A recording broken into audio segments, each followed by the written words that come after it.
السلام عليكم ورحمة الله وبركاته. نحمده ونستعينه ونستغفره ونعوذ بالله من شرور أنفسنا ومن سيئات أعمالنا.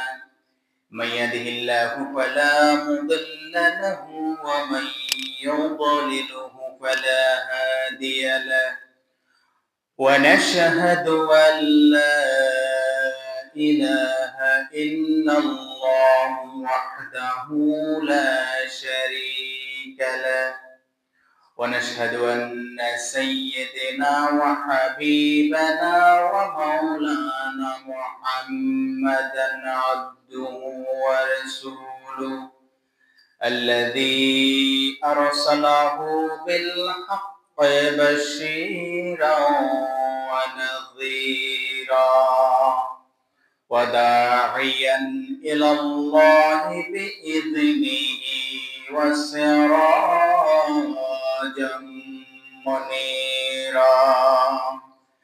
وقد قال الله تعالى في كلامه المجيد وفرقانه الحميد: أعوذ بالله من الشيطان الرجيم. بسم الله الرحمن الرحيم. وأن ليس للإنسان إلا ما سعى. وقال سبحانه وتعالى في شان حبيبه: إن الله وملائكته يصلون على النبي يا أيها الذين آمنوا صلوا عليه وسلموا تسليما. اللهم صل على محمد وعلى آل محمد كما صليت على إبراهيم وعلى آل إبراهيم إنك حميد مجيد.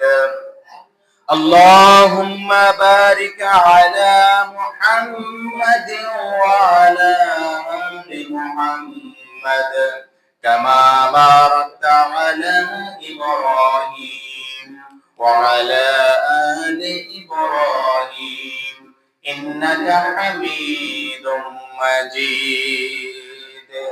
رسول আমার ভালোবাসা, রসুল আমার আলো আশা, রসুল আমার প্রেম বিরহের মূল আলোচনা, রসুল আমার কাজে কর্মে অনুপ্রেরণা। আল্লাহুম্মা সাল্লি আলা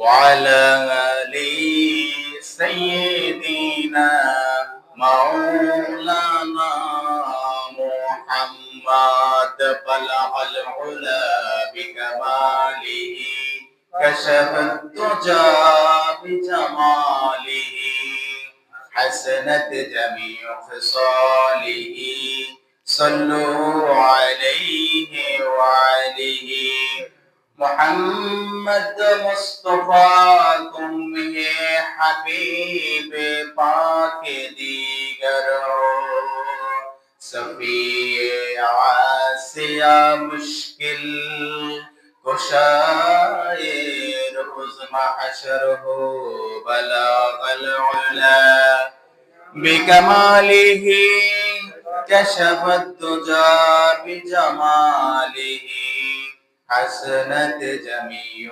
خصاله صلوا عليه وعليه সকল প্রশংসার মালিক কে? সকল অহংকারের মালিক কে? সকল নিয়ামতের মালিক কে? সকল কিছুর মালিক কে? সেই আল্লাহর প্রশংসা করব। রাজি আছি তো?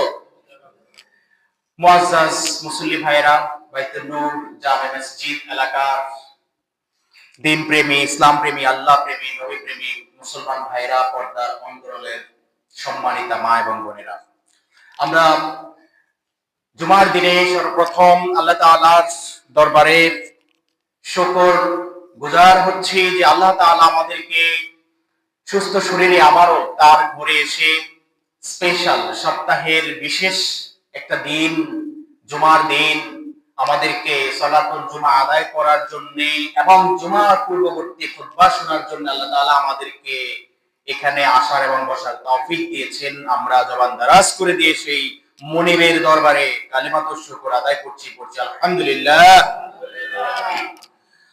মুআজ্জাজ মুসল্লি ভাইরা, আজকে আপনাদের সামনে কথা বলবো, আল্লাহ তাআলা যদি আমাকে তৌফিক দান করেন ইনশাআল্লাহ বিইজনিল্লাহ তাআলা ওয়া তাবারাকা, ইসলামের দৃষ্টিতে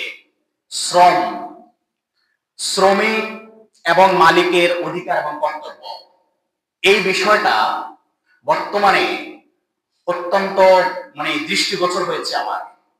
বিশেষ করে শ্রমিক এবং মালিকের সম্পর্ক এবং আমাদের যেই কায়িক শ্রম, যেটা শারীরিক শ্রম, যেটা এই শ্রম আসলে আমরা কোনো একটা জায়গায় আমরা ভুল করছি। হয় মালিক করছে, না হলে শ্রমিক করছে। আসলে ইনশাআল্লাহ আমরা এই বিষয়টাকে কোরআন এবং হাদিস দিয়ে আমরা এটার উত্তর খুঁজবো ইনশাআল্লাহ। রাজি আছি তো? ইসলাম এমন একটা বিধান আল্লাহ তাআলা আমাদেরকে দিয়েছেন যেটা গতানুগতিক কোন ধর্মের নাম নয়, এটা হচ্ছে জীবন বিধান। সেটাকে বলা হয় যার মধ্যে মানুষের A to Z, top to bottom, আগাগোড়া একদম সবকিছু যেখানের মধ্যে রয়েছে সেটার নামই হচ্ছে জীবন বিধান। এই জন্য ইসলামকে বলা হয়ে থাকে, আল্লাহ তাআলা নিজেই কোরআনে কারিমে ঘোষণা দিচ্ছেন ইন্নাদ-দীনা ইনদাল্লাহিল ইসলাম। এটা কার কথা? আল্লাহর কথা। আল্লাহ বলছেন কি? নিশ্চয়ই ইসলাম হচ্ছে একটা পরিপূর্ণ জীবন বিধান। সুবহানাল্লাহ বলেন। Islam is a complete code of life, একটা পরিপূর্ণ জীবন বিধান। মুকাম্মাল লিল হায়াত লিল ইনসান, মানুষের জীবনে যা কিছু দরকার, কোনো কিছুর গোপনীয়তা বা অভাব এখানে নাই। একদম পরিষ্কার করে আল্লাহ তাআলা কোরআনের মধ্যে, এবং কোনটা যদি কোরআনের সংক্ষেপ রূপে থাকে আল্লাহ তাআলা তার হাবিবের জবান দিয়ে সেটাকে ব্যাখ্যা করে দিয়েছেন। সুবহানাল্লাহ বলেন। শারে, যারা শরীয়ত প্রণেতা, শারে মানে হচ্ছে, শারে আরবি শব্দ, শারে, এই শারে মানে হচ্ছে শরীয়ত প্রণেতা। যারা শরীয়ত কি করেন? যারা শরীয়ত তৈরি করেন, শরীয়তের বিধান তৈরি করেন। এই শরীয়ত প্রণেতা কয়জন বলতে পারবেন? দুইজন। কে কে? এক নাম্বার হচ্ছে যিনি আমাদেরকে সৃষ্টি করেছেন, তিনি কে? আল্লাহ। আর দ্বিতীয় জন হচ্ছেন তার রাসূল সাল্লাল্লাহু আলাইহি ওয়াসাল্লাম। আল্লাহ তাআলা শরীয়ত প্রণেতা এবং আল্লাহ তাআলা তার রাসূলকেও এটার যে এম্পাওয়ারমেন্ট, এটা তিনি দিয়ে দিয়েছেন। সুবহানাল্লাহ। তো আল্লাহর নবী সাল্লাল্লাহু আলাইহি সাল্লাম প্রয়োজনের আলোকে তিনি যখন যেটা দরকার হতো আল্লাহ তাআলা তাকে ওহীর মাধ্যমে সবকিছু জানিয়ে দিতেন, হে নবী আপনি এইভাবে এই জিনিসটাকে ব্যাখ্যা করবেন। সুবহানাল্লাহ। তো দেখেন কত সুন্দর ইসলাম। ইসলামের মধ্যে শ্রম এবং শ্রমিক মালিকের অধিকার এবং কর্তব্য, এই সম্পর্কে সেখানে আমরা ব্যাখ্যা পেয়েছি, আলোচনা পেয়েছি, বয়ান পেয়েছি। আসুন আমরা এবার জানি, কারণ আমার যেটা মনে হয়েছে বা যেটা দেখতে পাই সেটা হচ্ছে যে এই যে শ্রম, শ্রমিক এবং মালিক উভয়ের মধ্যে আগের মতো যেরকম একটা সুন্দর সম্পর্ক দেখতাম, এখন আর কিন্তু ওরকম দেখি না। খুব একটা কোন একটা জায়গায় গন্ডগোল হচ্ছে। এবার আসুন দেখি আসলে আমাদের কার কি রেসপন্সিবিলিটি, কার কি দায়িত্ব, মালিকের কি দায়িত্ব, শ্রমিকের কি দায়িত্ব। এখানে মনে রাখবেন, ইসলামী শরীয়তের মাসআলা কখনো আবেগ দিয়ে তৈরি হয় না, যুক্তি দিয়ে তৈরি হয়। কি দিয়ে? যুক্তি দিয়ে তৈরি হয়। এখন অনেকে বলতে পারে যে আমি তো শ্রমিক, আমার জন্য মনে হয় সব মাফ। না, আবেগের সুযোগ না এখানে। ইসলাম সবসময় ইনসাফ প্রতিষ্ঠা করে। কি প্রতিষ্ঠা করে বলেন তো? ইনসাফ, আদল, ন্যায় বিচার। ন্যায় বিচার এবং ইনসাফ এটা প্রতিষ্ঠা করে কে? ইসলাম। ইসলাম কখনো আবেগকে প্রাধান্য দেয় না। ন্যায় এবং ইনসাফ, আদল, ন্যায় বিচার এগুলাকে ইসলাম উৎসাহিত করে, এগুলাকে প্রতিষ্ঠা করার জন্য কি করে? আমাদেরকে উৎসাহিত করে। তো আমি প্রথমেই আপনাদের সামনে আমার খুতবাতে, আমার ভূমিকাতেই আমি সূরা নজমের আন-নাজমের একটা আয়াত তেলাওয়াত করেছি, 39 নম্বর আয়াত। আল্লাহ তাআলা এখানে বলছেন, وَأَن لَّيْسَ لِلْإِنسَانِ إِلَّا مَا سَعَىٰ। আল্লাহ তাআলা বলছেন মানুষ তার চেষ্টা এবং পরিশ্রম অনুযায়ী ফল পায়। অর্থাৎ মানুষ যে যেরকম চেষ্টা করে আমি আল্লাহ তাকে ওই পরিমাণ ফলাফল দিয়ে থাকি। এখন মনে করেন যে ব্যক্তি কর্মঠ আর যে ব্যক্তি অলস, উভয়ের জন্য কি ফলাফল সমান? সমান নয়।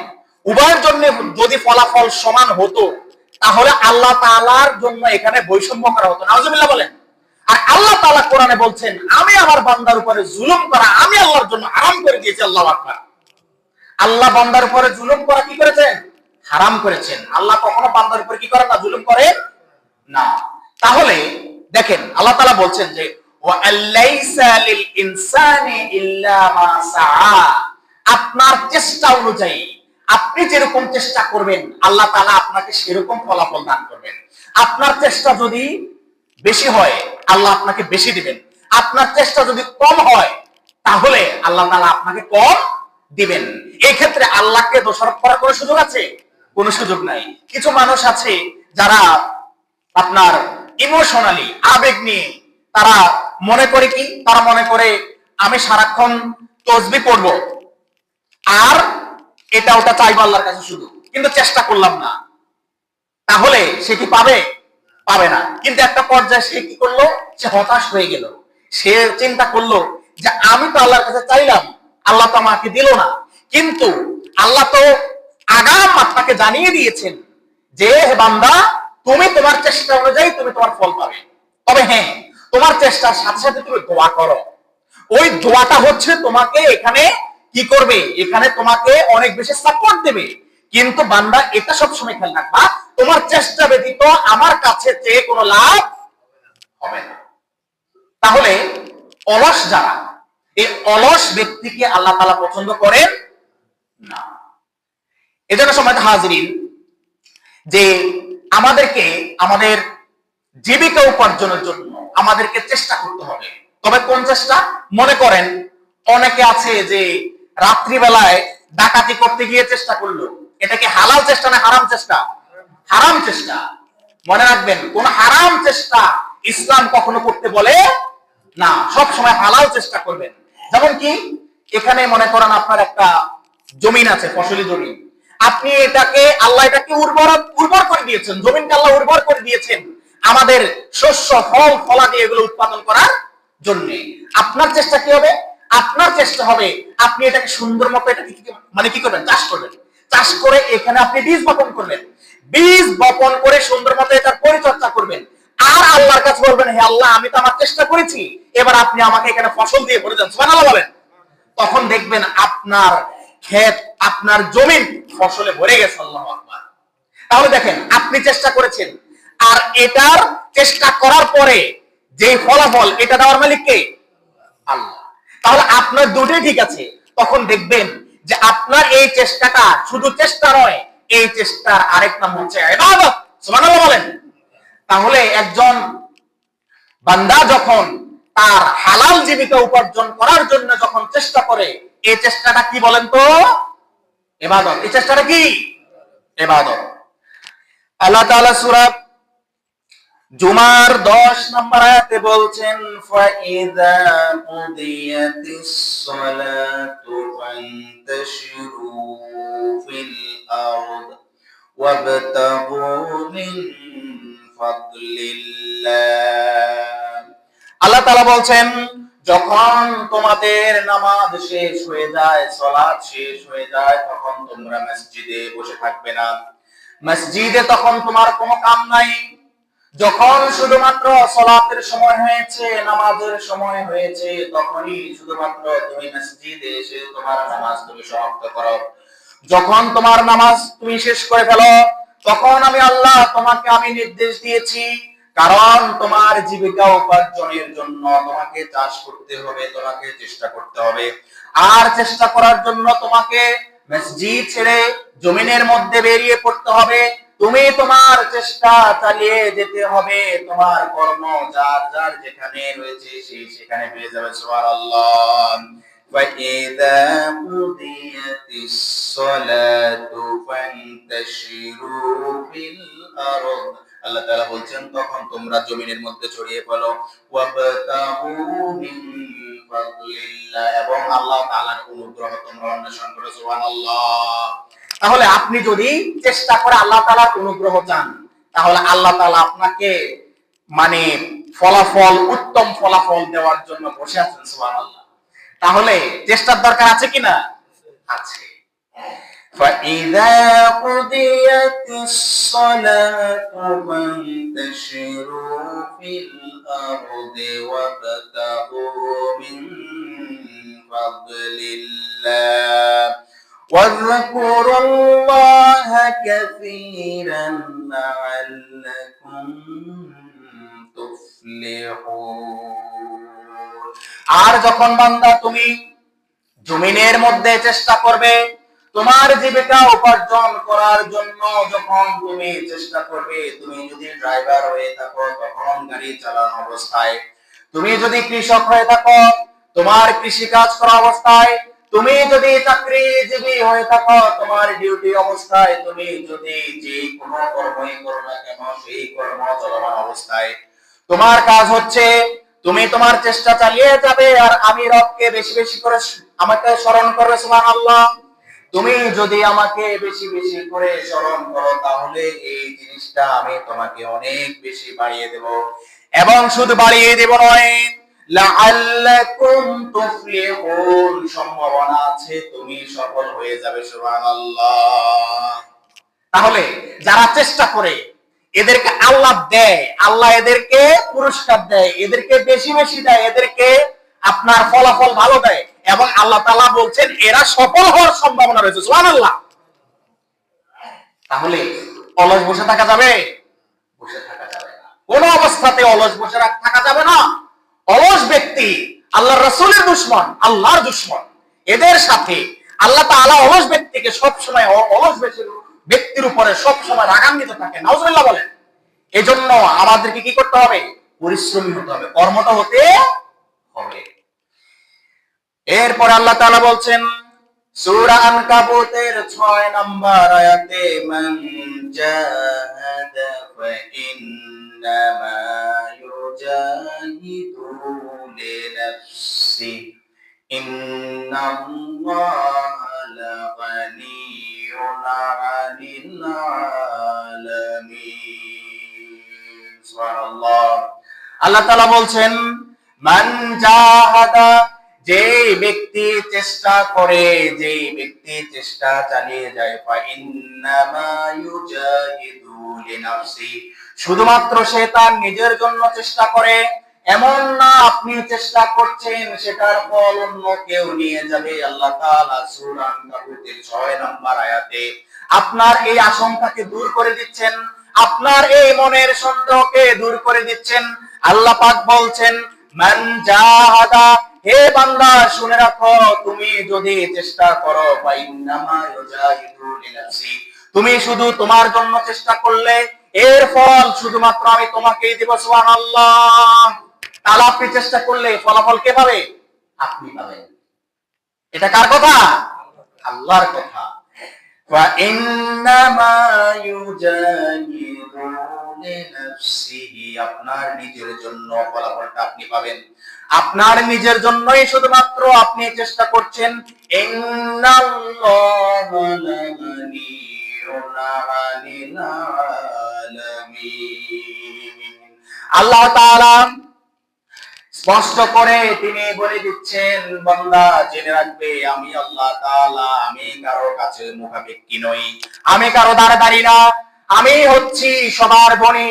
পৃথিবীর যত ধনী রয়েছে সব ধনী যদি একত্রিত করো, সব ধনীর সম্পদ যদি একত্রিত করো, পৃথিবীর মধ্যে যত বিশ্ব ধনী আছে, বিশ্ব ধনী আছে, তাদের মিলিয়ন বিলিয়ন ট্রিলিয়ন টাকা পয়সা মুদ্রা রয়েছে, তাদের সব সম্পদ যদি একত্রিত করো, তাহলে আমি আল্লাহ যেই ধনী রয়েছি, আমি আল্লাহর কাছে যত সম্পদ রয়েছে এর লক্ষ কোটি ভাগেরও এক ভাগ হবে না। সুবহানাল্লাহ।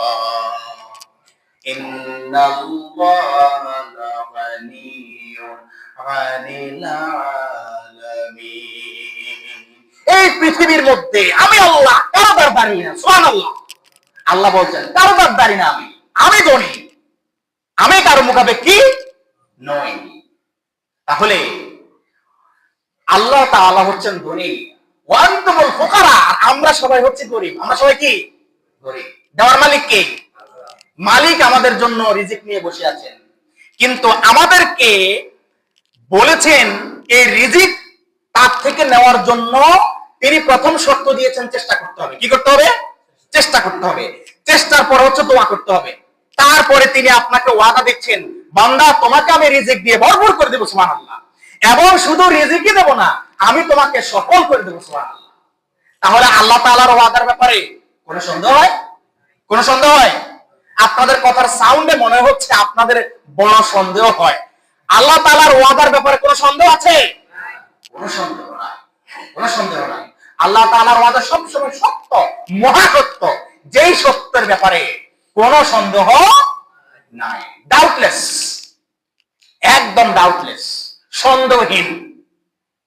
আল্লাহ তাআলা এই ব্যাপারে কোন ধরনের হীনমন্যতা বোঝার জন্য বান্দার ক্ষেত্রে তিনি কোনো কথা গোপন রাখেন নাই, একদম স্পষ্ট করে দিয়েছেন যে বান্দা তোমার করণীয় কি, তুমি এই প্রসেসে যদি তুমি আগাইতে পারো তাহলে এই প্রসেস আমি তোমাকে দিয়ে দেবো।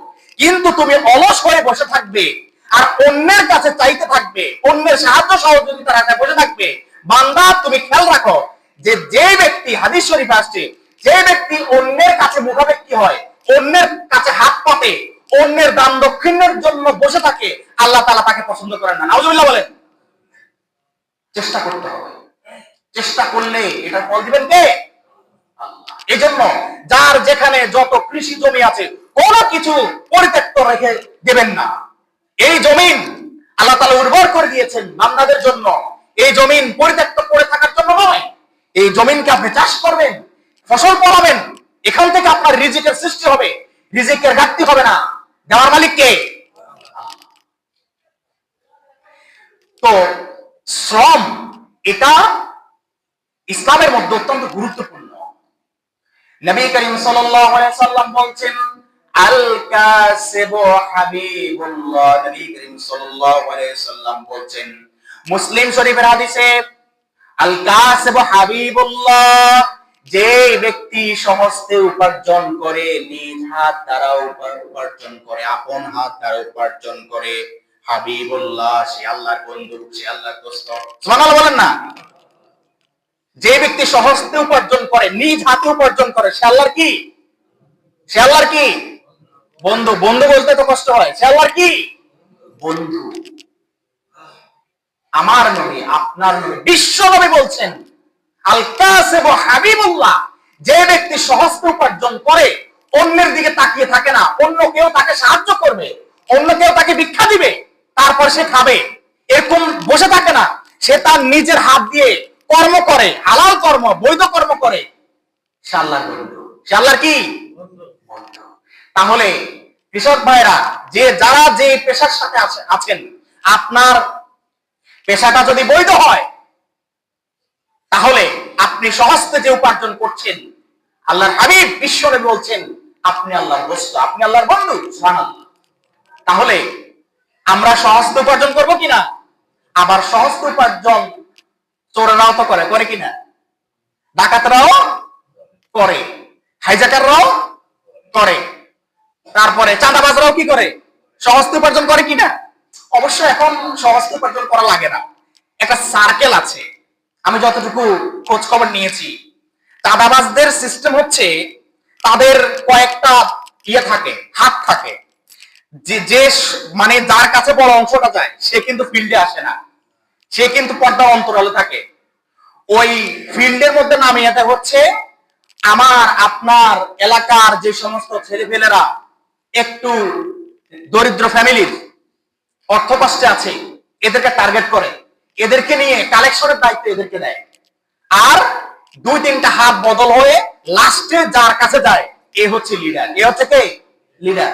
এখন ওরাও তো উপার্জন করে, ওদের উপার্জন কি হালাল? এখন আপনারাই বলেন, মাসালা ফতোয়া আপনারাই দেন, এরা কি আল্লাহর বন্ধু না শত্রু?